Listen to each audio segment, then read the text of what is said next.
Ladies and gentlemen, this is Mampolo from Mampolo's Corner. Renew your mindset. Guys, Bola Ahmed Tinubu, on our president-elect, he don't bust out the beg. Him they plead, say, let healing start in the nation. Let Nigerians begin to heal the wound him himself don't inflict on us. Say, make we not go anything cut again. Make we not begin to fight ourselves. No tribal sentiment now. No problem. Everybody is okay. Let's begin to heal our wounds. Let everybody join him so that he will become our president. He can't they beg. He can't they plead. Okay, I don't want to talk too much. For those who never see him, they plead for healing all over the nation. Joining hands together, let's build the nation. Let's make the nation one and greater. All right, now, watch video. President-elect Bola Ahmed Tinubu on Tuesday generated a debate on social media after urging Nigerians in a statement to rise above differences that emanated from the elections and embrace nation building. The former Lagos State governor further urged Nigerians to champion the healing process in order to unite the country. Tinubu congratulated all the elected governors and state lawmakers and condemned the reported isolated infractions as well as the physical and verbal assaults during the elections. He described them as unacceptable and antithetical to democratic ethos. Let's take some reactions. Well, this is from Dr. Remy, who wrote, LOL. It's always easy for the one who captured the spoils of a literal war to call for healing afterwards. Let us move forward and forget the past because you now have power. Well, Inibehe Effiong wrote, healing from what exactly? What is the wound and who inflicted it? Yes. You have to define this wound in clear terms and tell us those responsible for it. Peace and healing cannot be secured on the bedrock of injustice and oppression. Well, Inibehe Effiong's statement is the rhetoric. Una see am, una hear am. The wound when you inflict on Nigerians, now you tell us, we forget. Let's begin to do the healing process now. that all those people want to be say you send on the street of Lagos to they butcher people, that they butcher Igbos anyhow. When you and your party send Tinubu, you say we forget now. Every tribal this thing, let's come to unity now. Let's begin to heal. Who caused the wound? Who caused the wound? How did they ask you? How can there be healing without justice? That's the question. So how do you want them to kill their brothers and sisters? They are not human beings. No, because they are not Nigerian enough. They are not Nigerian enough. No, how would they be Nigerian enough? How can healing begins? Because you feel that how those people want to see them for hospital, then butcher them. I see one when they saw him, but I don't know how many times they caught that guy. I don't know how many. I can't count it. The one that cut her for neck here, man, very deep, not be smart. I watch that thing finish when that guy, they go through that pain. And Bola Ahmed Tinubu, you open mouth, say, make we forget. Make we can't support you. Make the healing start. And I don't blame you. I don't blame you. If not your children, then butcher like that, you go call for this healing without justice, it's all right. No problem. Now, Buhari, I blame, not even you. I know why I blame Buhari. Now, Buhari, I blame. When scammers tell us you go give credible election, everything go, I assure you. Now, Buhari and INEC chairman, and them they blame. When keep assuring us, I assure you. Till today, una come plan us, come scam Nigerians. As soon as scam Nigeria finish, una don't assure us, put for Tinubu hand. No problem. Now, the problem when we get, we say, four major parties, when they call LP, PDP, and APM don't reject. He said they don't reject this call, this plead when Buhari they do. Say, make the healing start. No, they reject them.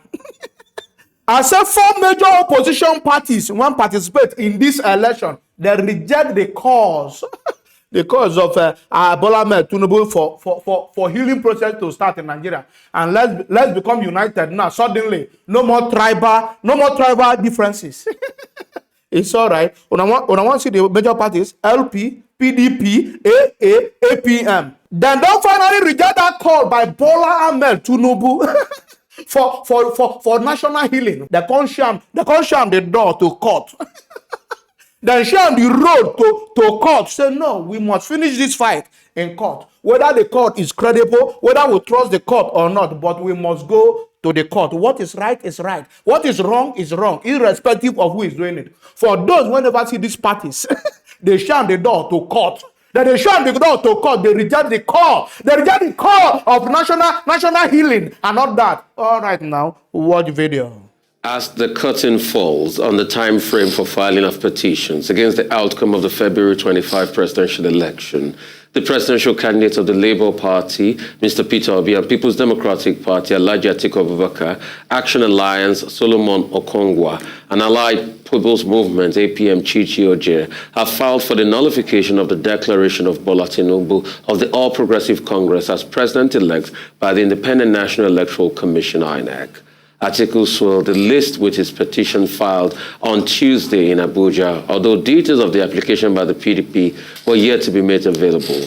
Atiku and his party have since faulted the entire process that led to the emergence of Tinubu as president-elect. Meanwhile, Obi yesterday asked the Presidential Election Petition Court, PEPC, to declare him as the authentic winner of the February 25 presidential election. Peter Obi has already hinted at what his team of lawyers will bring to the table in his attempt to have the panel upturn the election result. Arise correspondent Godfrey Osemagai paints a picture of the impending legal battle.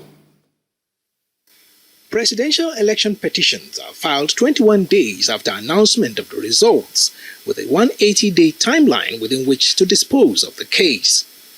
Atiku Abubakar of the People's Democratic Party, PDP, who emerged runner-up behind the winner Bola Ahmed Tinubu of the APC, is already contesting the declared results in Nigeria's keenly contested elections of recent. But Peter Obi, who emerged third, is by far the most vocal of all four top contenders who were in the run-up for Nigeria's top job. The electoral traction which the Labour Party presidential candidate had gained in recent months was largely due to the huge activities by his popular supporters known as the Obedients. But the case shifting to the courtrooms now is a different ballgame. Key among the submissions in Peter Obi's petition is INEC's computation and declaration of results, including the announcement of Bola Tinubu as winner, which he claims did not comply with INEC guidelines, and as such affected the votes meant for the Labour Party.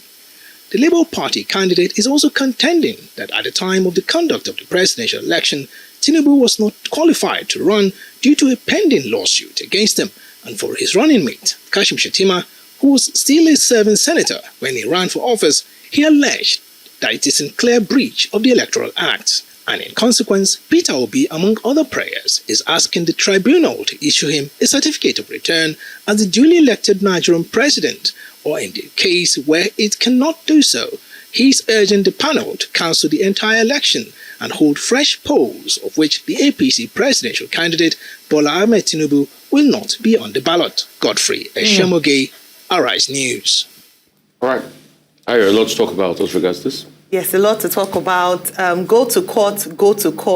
They have gone to court. We are in court. As you mentioned earlier on, Rufai, the details of Mr. Peter Obi of the Labour Party is whom we have in terms of what the prayers is filed in terms of his petition. Now, he's jointly petitioning alongside the Labour Party, and the first respondent is INEC, second respondent is the President-elect Asiwaju Bola Ahmed Tinubu, third respondent in this case is the Vice President-elect Senator Kashim Shettima, and the fourth respondent is the APC, the party itself. Godfrey already shared with us the prayers he's seeking before the courts, and we have been talking about his legal team, made up of about 13 SANs and led by Mr. Livu Zoku, whom I'm sure he would be drawing vast experience, the senior advocate of Nigeria, and also having been lead counsel previously in an election tribunal representing former President Atiku Abubakar, who is also petitioning the courts. Now, in terms of the prayers of Mr. Peter Obi and the Labour Party before the courts, before the election tribunal, what they're praying the courts for, number one is on eligibility. This has come up again in terms of how eligible not just the president-elect was to run for that election, but also the vice president, Senator Kashim Shettima. Two of them. For president-elect, he's brought up or regurgitated the case his case, his narcotics allegation case, which he would have to prove. We've talked about it a number of times that the burden of proof at the election tribunal would be on the parties, on the petitioners, against, well, in this case, INEC and the other respondents. So the first thing is, so that's going to come up, and a number of observers, lawyers, and pseudo-lawyers have had a lot to say about this in terms of how this will play out in court, who would be summoned to represent, to come to give testimony, and other matters arising. Now, the case of the Vice President-elect, as was shared in that petition, is the fact that it was said that he had running, well, a nominated candidate for senator whilst he was nominated as vice president, therefore making it null and void according to the provisions of the Constitution. Right. The other aspects of his prayers also speak to the fact that, as Godfrey mentioned, irregularities was marred by irregularities and INEC breaking its own rules. So that's another prayer. Also, in terms of the number of votes, the actual number of votes accrued to him on the platform of the Labour Party, saying that there should be a recount and he should be declared winner, as from his investigation, he has proof to show or to demonstrate that he actually got more votes than the president-elect. Therefore, he ought to be considered winner.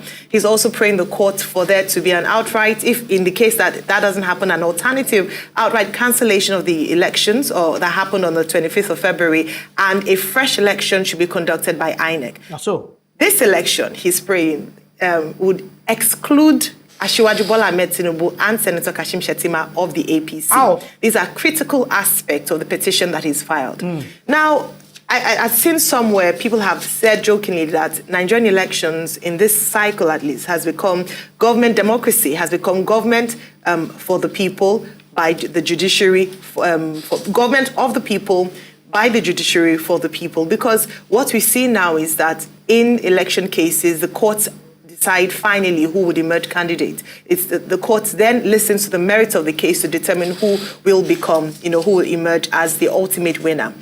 What Nigerians are looking forward to, despite all that has been said in terms of the judiciary, fairness, integrity of the judiciary, is that we're looking forward to a fair trial, not a media trial, but the merit of the case being weighted so that the wish and the will of the Nigerian people would be ultimately what would emerge. And that's what we, as a people, are praying the courts to consider. Well, okay, as we speak now, as part of the fallout of the governorship and state houses of assembly elections conducted on March 18, there have been protests reported from Nasarawa State, from Kano State, and also from Enugu, from Abia, and other parts of the country. Protest. But the question has been, the message has been, that all aggrieved parties should seek redress In court. through constitutionally provided means. In other words, seek redress through legal and constitutional means by going to court and not take the laws into your hands. We hope that the example that has now been set by the presidential candidates who have gone to the Court of Appeal, acting as a presidential election tribunal, will be an example that will be followed by other aggrieved parties in the entire process. Having said that, it is also important to note that last week, Mr. Peter Obi had made it very clear that he will not be part of the hashtag End Nigeria, hashtag End INEC protests that the group, Obedience, some of them, had declared. Although on this same program, he had made a clear distinction between the Labour Party and the Obedient movement, which he says is larger and bigger, more extensive than the Labour Party. But as Labour Party presidential candidate in that election, he has now gone to court. But he's not alone. Yesterday, at about almost close to 11 o'clock, the People's Democratic Party also went to file its petition before the court. Other parties that have filed petitions include the Action Alliance, AA, and also the Allied People's Movement. So as you speak, the tribunal, the Presidential Election Petition Tribunal, has 4 petitions before it. 4 major political parties beating the deadline and making sure that their petitions have been filed.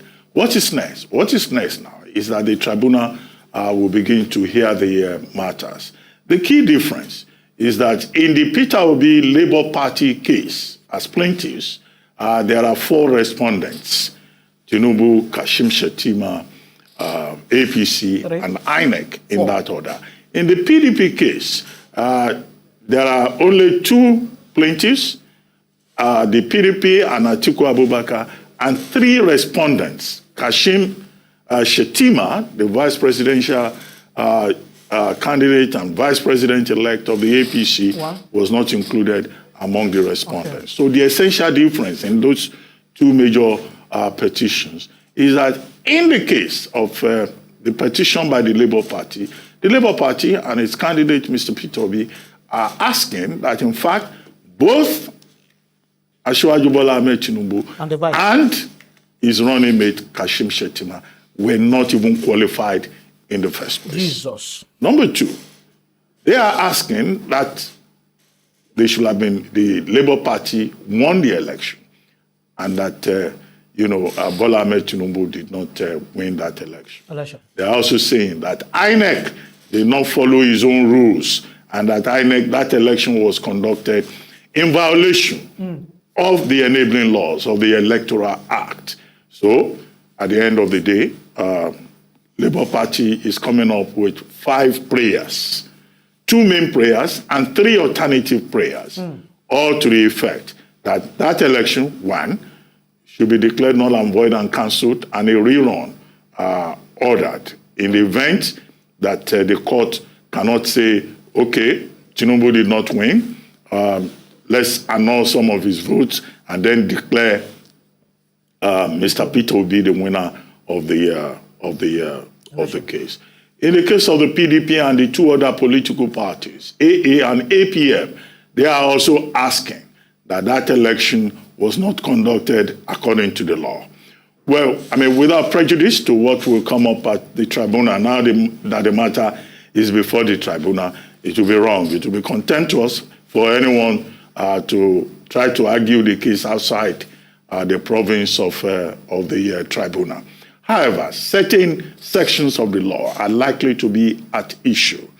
Section 47 of the Electoral Act specifically, Section 47 of the Electoral Act, sub 2, sub 3, prescribe how presiding officers at polling units should manage results, how they should rely on technological device.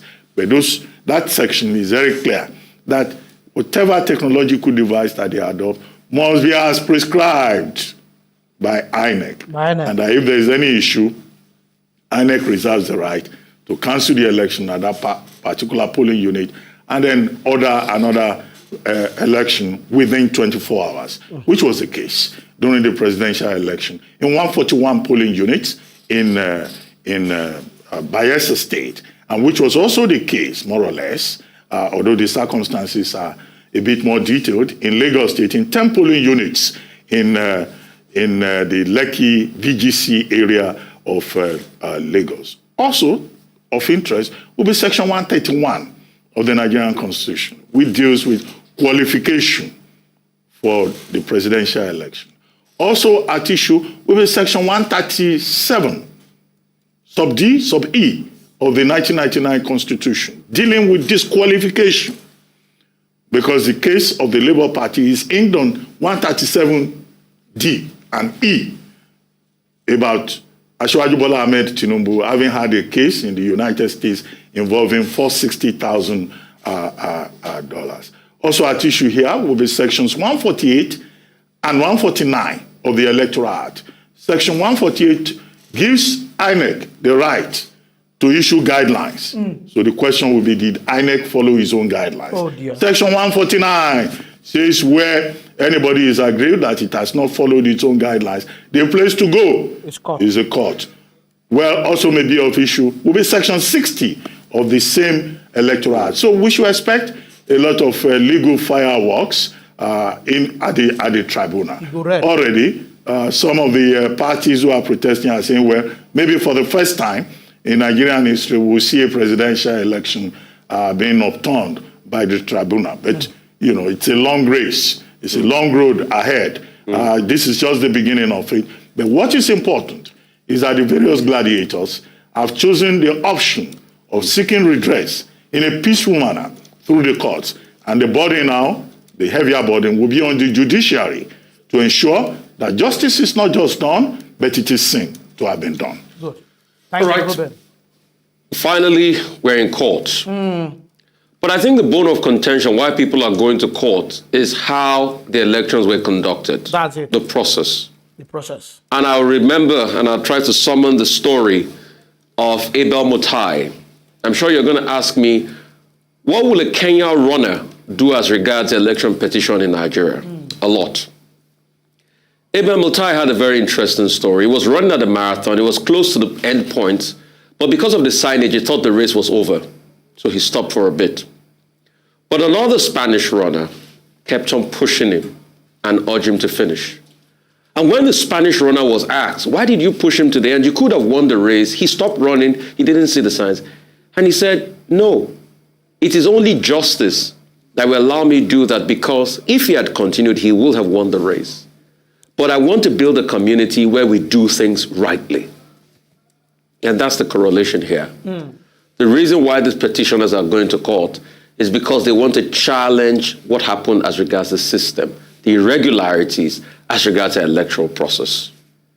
4 parties have gone to court. 4 political parties. Peter Obi of the Labour Party, Atiku Abubakar of the PDP, the APM, and other political parties in there. And what are they challenging? The process. What part of the process they're challenging? The collation of results. They sought 4 reliefs, like the Labour Party, for instance. They talked about Bola Tinubu's $460,000 drug case for feature in America. They talked about the fact that Shettima was the 7th senator when he was made a vice presidential candidate. They also talked about the process itself, where they challenged the coalition. They also talked about INEC violating various ex partes orders, despite 5 different letters written in March to INEC to be able to allow them, see and access the materials. But INEC didn't do the same. They also enumerated the fact that INEC did not even give them the full viewing of the materials they wanted. In some cases, they said some of the materials and the forms were not available. They now went further to challenge the collation of the results. They talked about Rivers.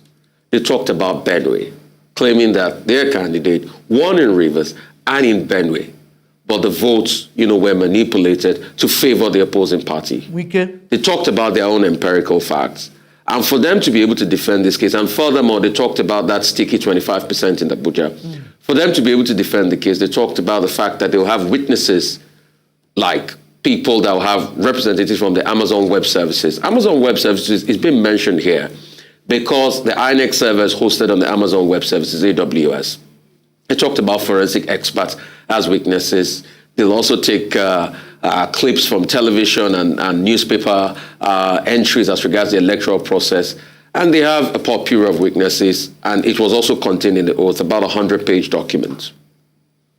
In all of this, they have put their case forward, challenging the process. I'm excited about this process because the very first time we're going to have an election petition that will deal with technological outplay as regards the process. So our courts and judges, will they be equipped enough? And we trust them to be able to look at the technological detail because it's going to be about a lot of forensic analysis and looking into the process and what emerged. That will also be part of forensic thumbprints, places where you had multiple voting of one thumbprint voting so many times. All of that are going to be looked at. So we will see the display of this. This has been filed in the Court of Appeal, and we all know how the process goes. Definitely, if they are not content, people definitely get to go to the Supreme Court before this is made. That's right. But most importantly, apart from the court process and apart from our lords and judges, and like a lot of Nigerians said, the all eyes of the nation is upon our judiciary now to look at our laws, interpret them, and give justice where necessary. Apart from all of this, the question is, because I've also been seeing a lot of statements attributed to people that after elections it's time to heal. Yes, it's time to heal, but you cannot heal without justice. Tell them. Tell Tinubu. There are people that their heads have been broken. They are still in the hospital because we did elections on Saturday. There are people that the hurt is so much. Somebody called me yesterday that he went to 15 different condolence visits in Rivers State because of people that have been killed. From one family alone, 2 people were killed because they're polling agents. We can't heal without justice being done for those people. We want the collective development and the prospect of our country to shine bright, but it must be based on justice. And like I always say, it is righteousness that exalts a nation. Sin is a reproach to any nation. Let's stop the sin in the land. God bless Nigeria. Thank you, Rafai. To me, my happiness is already full that we're already in court. I do not care if the people who are petitioning this Bola Ahmed Tinubu and his cohort, I do not care if they win or not. But I care that the impunity, the criminalities of the parties involved, like INEC, Tinubu, APC, and all sorts, that their criminalities are being challenged. Those are what I care. That's my happiness. You see this impunity of the bourgeoisie in Nigeria. No, somebody and somehow, someone should stand and be challenging it. It's getting too much in Africa. That is only my happiness. Whether we believe in the court system or they do the justice right or wrong, it's not my problem anymore. Whatever they say, we listen to them. But I'm very happy that they stood on their ground. They stand up for themselves to say no. The process is wrong and we must challenge it. And for Tinubu that is saying, let the healing process start. That is, do you hear what I just said? How can healing process start when some people have been marginalized? Some people have been met with injustice. And you want us to just sweep it under the carpet just like that? It doesn't work that way. There should be justice for those who were killed. There should be justice for those who were brutal. It doesn't work that way. Even though your children, you know, go sweep them under the carpet like that. Guys, if you love what you're doing here, don't forget to subscribe to my YouTube channel. Follow me on Facebook, on Instagram, on Twitter, even on TikTok. All I'm on. Let's go. Love you guys. Peace.